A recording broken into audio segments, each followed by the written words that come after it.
عرب T V کو interview میں ایران کے وزیر خارجہ عباس عراقچی نے کہا ہے کہ انفرادی طور پر رہنماؤں کی شہادت سے نظام کو ہلایا نہیں جا سکتا۔ یہ ایک ایسا نظام ہے جو اداروں پر قائم ہے اور جو بھی شہید ہوگا وہ نظام کو واقعی ہلا نہیں سکے گا۔ سب سے اہم شخص سپریم لیڈر ہے۔ ہمارے سپریم لیڈر کی شہادت کے باوجود بھی نظام کو فرق نہیں پڑا۔ کی شہادت سے نظام کو ہلایا نہیں جا سکتا۔ یہ ایک ایسا نظام ہے جو اداروں پر قائم ہے اور جو بھی شہید ہوگا وہ نظام کو واقعی ہلا نہیں سکے گا۔ سب سے اہم شخص سپریم لیڈر ہے۔ ہمارے سپریم لیڈر کی شہادت کے باوجود بھی نظام کو فرق نہیں پڑا۔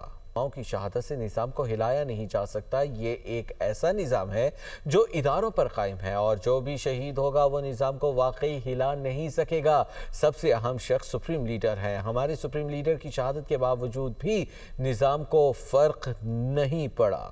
کی شہادت سے نظام کو ہلایا نہیں جا سکتا۔ یہ ایک ایسا نظام ہے جو اداروں پر قائم ہے اور جو بھی شہید ہوگا وہ نظام کو واقعی ہلا نہیں سکے گا۔ سب سے اہم شخص سپریم لیڈر ہے۔ ہمارے سپریم لیڈر کی شہادت کے باوجود بھی نظام کو فرق نہیں پڑا۔